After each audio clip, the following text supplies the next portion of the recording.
ശാന്തത പുൽമേടുകളിൽ മഞ്ഞുപോലെ പെയ്തിറങ്ങിയ, നക്ഷത്രങ്ങൾ മാലാഖമാരായി മാറിയ ആ അതിവിശുദ്ധ രാത്രിയുടെ കഥ പറയാം. ലോകം മുഴുവൻ നിശബ്ദതയിൽ ആണ്ടുപോയപ്പോഴും ആകാശത്ത് ഒരു പുതിയ പ്രത്യാശയുടെ നക്ഷത്രം ഉദിച്ചുയർന്ന രാവിൻ്റെ കഥ.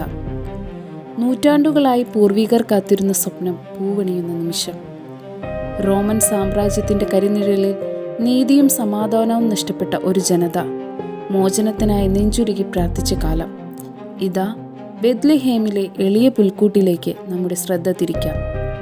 അവിടെ സമ്പത്തിൻ്റെയോ അധികാരത്തിൻ്റെയോ മട്ടുപ്പാവിൽ നിന്നല്ല, മറിച്ച് മനുഷ്യൻ്റെ വേദനകളോട് ചേർന്ന് നിൽക്കുവാൻ ലോകരക്ഷകൻ ഏറ്റവും എളിയ രൂപത്തിൽ വിനീതമായ പുൽക്കൂട്ടിലേക്ക് അവതരിക്കാൻ പോവുകയാണ്.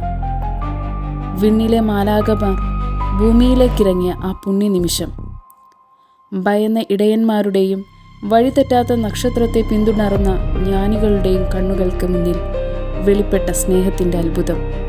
നമുക്കൊരുമിച്ച് ആ പുൽക്കൂട്ടിൽ ചെന്ന് മുട്ടുകുത്താം. ആ എളിയ പിറവിയിൽ ലോകത്തിന് ലഭിച്ച ഏറ്റവും വലിയ സമ്മാനമായ ക്രിസ്തുവിനെ വരവേൽക്കാം. ഇതാ ബെത്ലഹേമിലെ തിരുപ്പിറവി.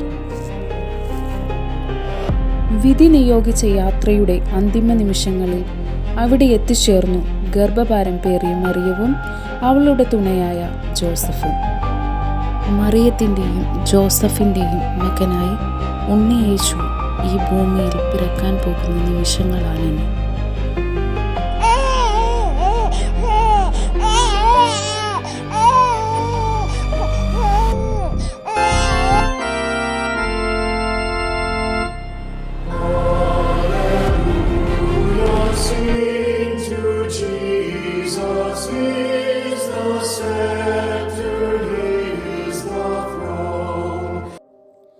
അടുത്തുള്ള വയലിൽ 2 ഇടയന്മാർ തീ കായുന്നു. പെട്ടെന്ന് ഒരു വലിയ വെളിച്ചം വരുന്നു.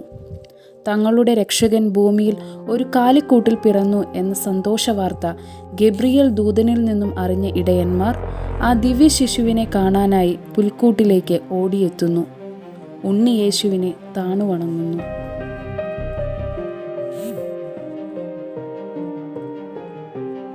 കിഴക്കൻ ദേശങ്ങളിൽ ഒരു പുതിയ നക്ഷത്രം ഉദിച്ചുയർന്നു.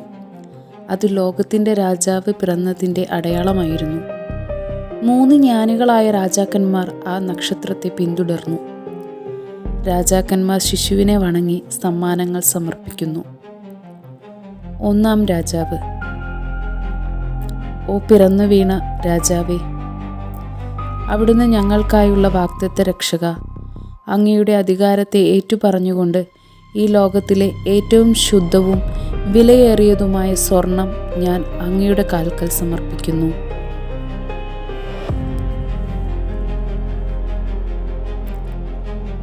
രണ്ടാം രാജാവ്: ഓ ദിവ്യ ശിശുവേ, മനുഷ്യ അവതാരമെടുത്ത ഏകദൈവമായ അങ്ങേക്ക് ആരാധനയുടെ പ്രതീകമായ ഈ കുന്തിരിക്കം ഞാൻ സമർപ്പിക്കുന്നു.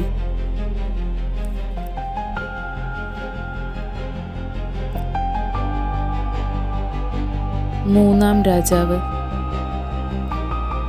സകല ജനപദങ്ങളുടെയും പാപപരിഹാരത്തിനായി അങ്ങയുടെ ഏകബലിയെ ഞങ്ങൾ പ്രഘോഷിക്കുന്നതിനായി വേദനയുടെയും ത്യാഗത്തിൻ്റെയും ഈ കയ്പുരസമാർന്ന മീറ ഞാൻ കാഴ്ചവെക്കുന്നു.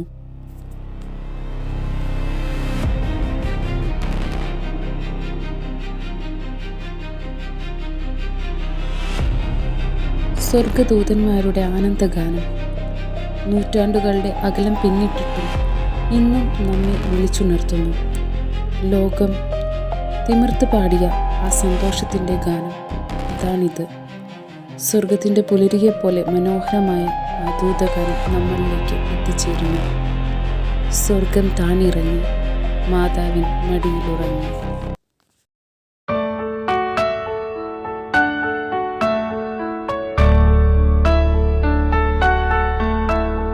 സ്വർഗം താണിറങ്ങി മാതാവിൻ മടിയിലുറങ്ങി.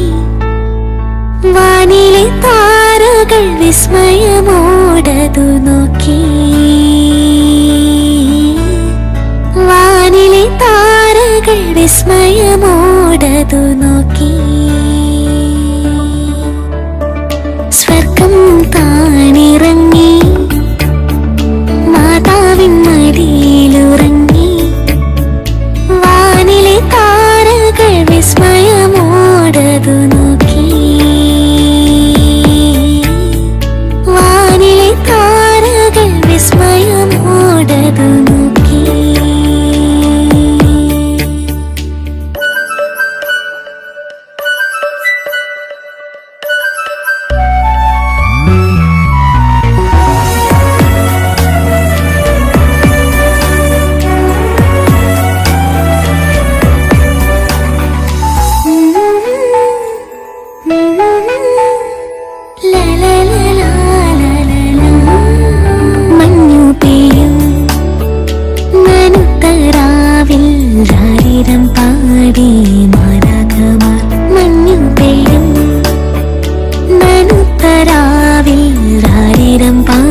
മകൻ ദേവസൂതൻ പുൽക്കൂട്ടിൽ മയങ്ങുന്നു.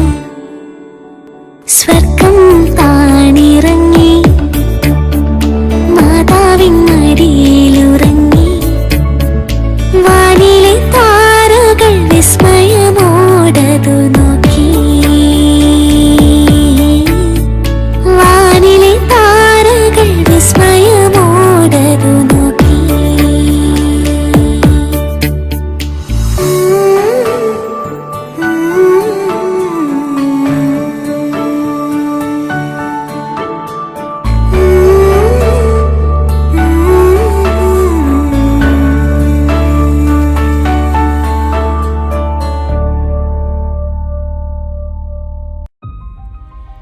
ആ പുൽത്തൊട്ടിയിൽ അമ്മ മേരി തൻ്റെ കുട്ടിയെ കൈകളിൽ ചേർത്തണച്ചപ്പോൾ ലോകം അത് പൂർണ്ണമായി കണ്ടിരുന്നില്ല. എങ്കിലും സ്വർഗം ആ കുഞ്ഞിൻ്റെ കാൽക്കൽ മുട്ടുകുത്തുകയായിരുന്നു.